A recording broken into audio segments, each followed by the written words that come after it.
नहीं यहाँ नहीं, यहाँ नहीं, यहाँ नहीं। ये उनकी 2 आईडी और ले लो, उनको भी 2 और ले लो। 2 मिनट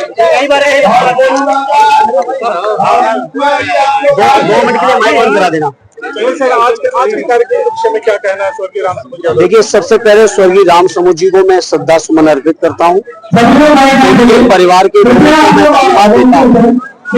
लगातार उनकी शहादत को और उनके सम्मान में कार्यक्रम लगातार चल रहा है, जिसमें माननीय राष्ट्रीय अध्यक्ष से लेकर सभी लोग आ चुके हैं। आज मेजर जनरल बख्शी साहब आए, आरडी दीपचंद जी आए। मैं उन सभी का मैं हृदय से स्वागत करता हूँ, धन्यवाद देता हूं कि आजमगढ़ की क्रांतिकारी और शहीदों की सरजमी पर ऐसे लोग पधारे। इनके आने से न केवल हमारे शहीदों को सच्ची श्रद्धांजलि मिली है, बल्कि हमारे नौजवानों को बहुत सारी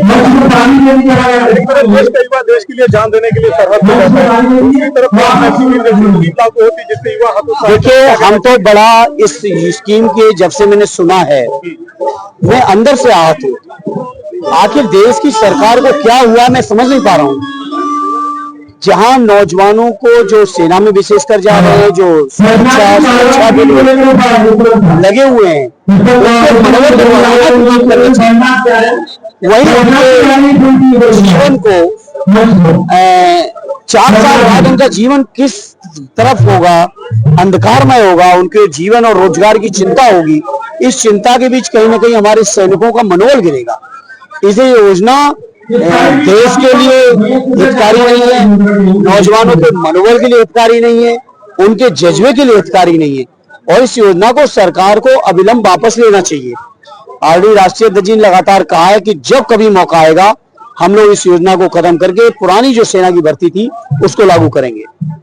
सर, जैसे विपक्ष लगातार अग्निवीर मुद्दे को लेकर के मुखर रहा है कि अगर हमारी सरकार बनी तो इन चीजों को हटा लिया जाएगा, लेकिन विपक्ष की सरकार नहीं बनी, उसके बावजूद भी आप अग्निवीर का लगातार विरोध कर रहे हैं। तो ऐसे में लग रहा है कि सरकार, देखिए जनता ने ये सरकार हिला तो दी है, कभी भी सरकार चली जाएगी, और जब जाएगी तो अग्निवीर योजना खत्म होगी। सर, एक रिपोर्ट और भी आ रही है, अमेरिका एजेंसी के माध्यम से तख्ता फ्लड करने की बात कर रहा है।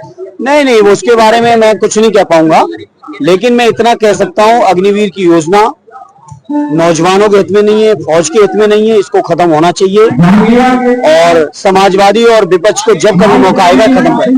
बहुत सारे शहीद हुए हैं, जहाँ पे शहीद मार्ग जो है बहुत ही क्षतिग्रस्त।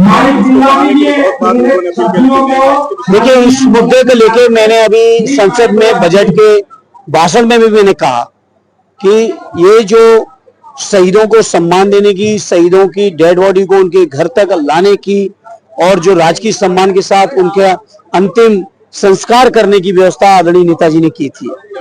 और मैंने मांग की इसी बात को कि शहीदों के जो स्थल हैं, जहां उनकी अंत्येष्टि हुई है, वहां के लिए सरकार को बजट देना चाहिए अतिरिक्त। भारत सरकार कहती है कि हम 5वीं अर्थव्यवस्था है, बजट की कोई कमी नहीं है, तो आखिर शहीदों के लिए बजट में कटौती क्यों हो रही है? यूपी सरकार की जो डिजिटल पॉलिसी आई है, उसको लेकर अखिलेश जी ने भारी विरोध जताया है, उस पर आप क्या कहना है? देखिए, आदरणीय राष्ट्रीय अध्यक्ष जी कह चुके हैं, इसके बाद कुछ कहने की जरूरत नहीं है। ये बीजेपी के लोग इन्फ्लुएंसर की ताकत से घबराए हुए हैं।